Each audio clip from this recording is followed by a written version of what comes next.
அட இந்த மாதிரி சிக்கன் எல்லாம் சாப்பிட்றதுக்கு ஹோட்டல் மட்டும்தான் போகணுமா? வேணாம். நம்ம வீட்ல இருக்கக்கூடிய ஒரு சில மசாலா பொருட்கள பயன்படுத்தி, அதே சுவையில வீட்ல சிக்கன் 65 பெருசா எப்படி செய்றதுன்னு பார்த்துரலாமா? இப்ப நான் செய்றதுக்காக சிக்கன் வந்து இந்த மாதிரி கால் பகுதிகளோட சேர்த்து எடுத்திருக்கேன். நல்லா சதை பகுதியா எடுத்துக்கோங்க. அத நல்லா கீறு போட்டு எடுத்துக்கங்க.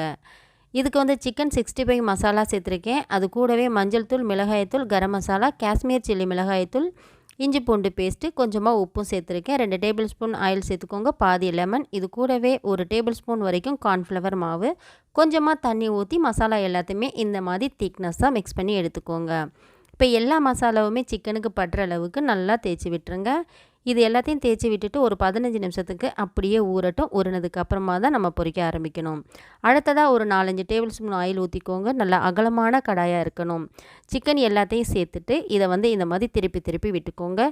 நல்லா இந்த மாதிரி திருப்பி விட்டதுக்கப்புறமா சூப்பரான சிக்கன் நமக்கு ரெடி ஆயிருச்சு. அடுத்ததாக இதுக்கு மேலே கொஞ்சமாக லெமன் புழிஞ்சு விட்டுட்டு சாப்பிட்டீங்க அப்படின்னா அவ்வளோ அருமையாக இருக்கும். இதை எப்படி எடுக்கும்போதே உங்களுக்கே தெரியும் அதோட டேஸ்ட் எப்படி இருக்குன்னு. கண்டிப்பாக ட்ரை பண்ணி பார்த்துட்டு கமெண்ட் பண்ணுங்கள். பாய்.